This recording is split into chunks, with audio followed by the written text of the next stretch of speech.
Aloha worm Ohana. Hey, I'm on my third feeding already. It's been 3 weeks since I started my bin. I fed them once a few days after I got them bedded when I had enough food to dump in there, and I recorded it and logged it.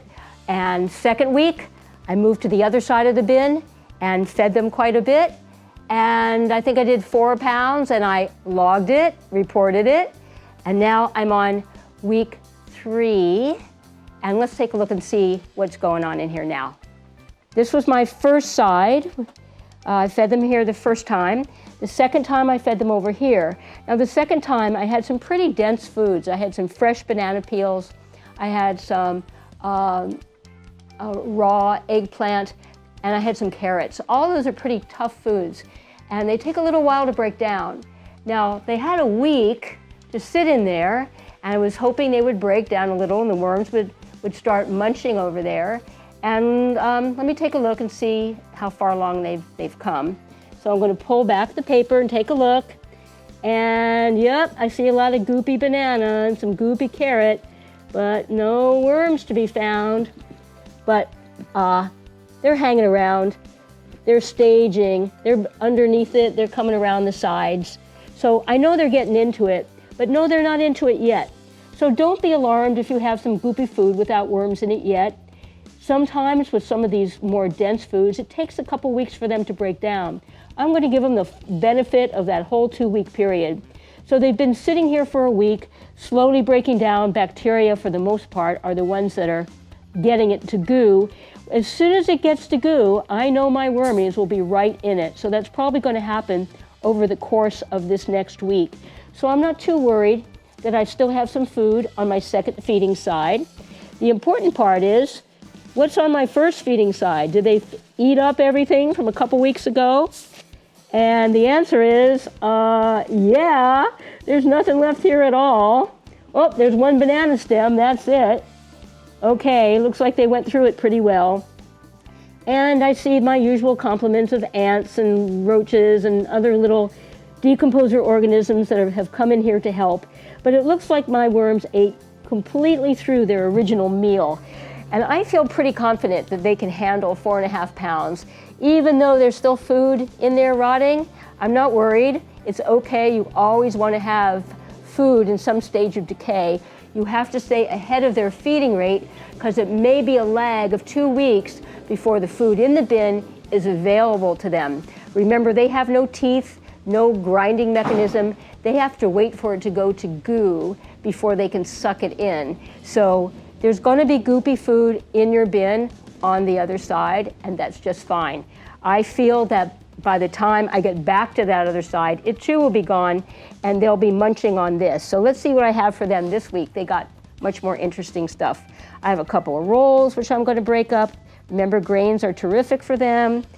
Whole wheat rolls, good for them. And when you use bread, make sure you get it really wet. It's got to be nice and wet. I've got a tortilla, flour tortilla. Yum, yum, they like that too. So there's my grains. I kind of put those on top.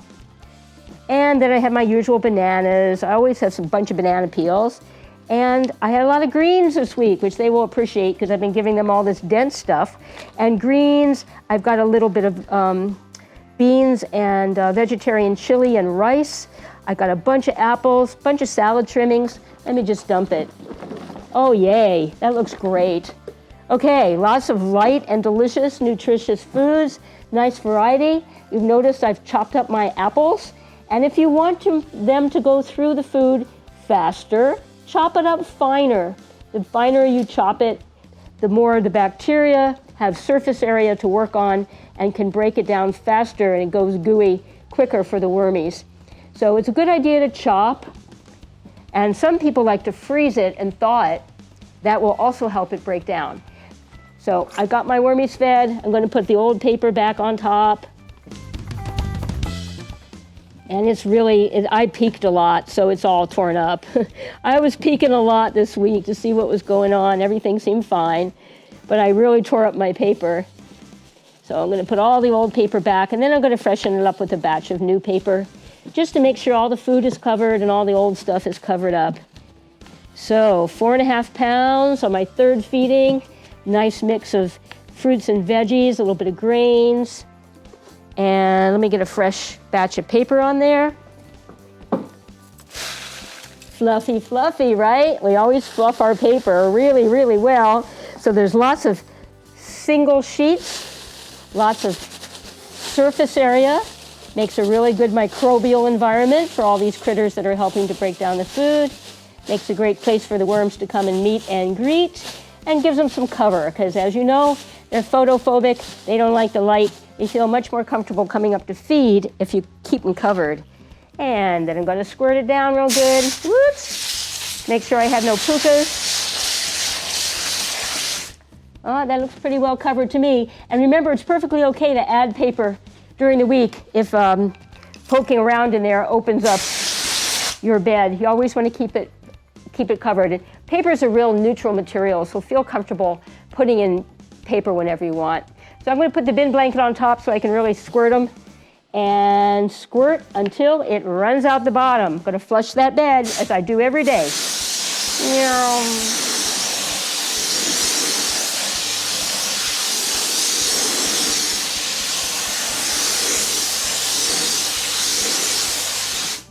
There we go.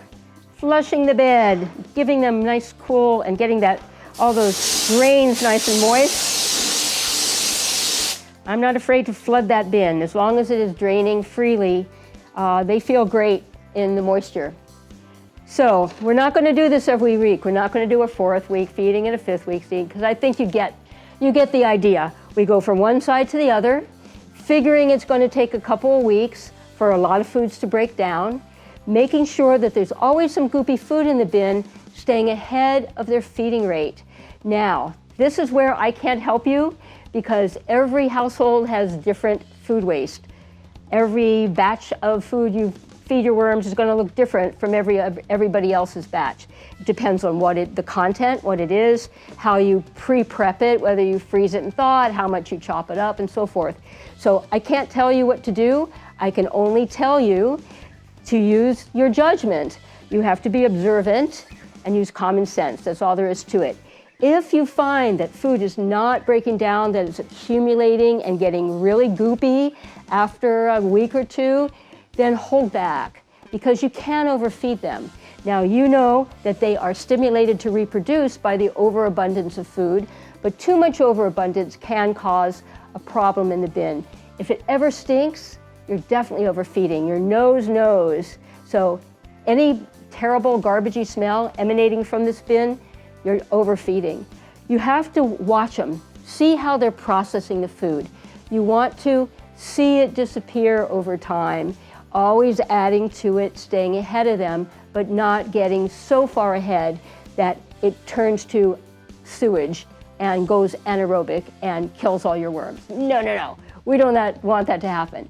But I'm not worried it is, because I know you guys can use your powers of observation and your common sense to watch how the rhythm of your worms go with your particular food waste, which again is going to be very different for everyone. So just use your good judgment, common sense, observation, and back and forth, alternate each week, give them lots of good stuff.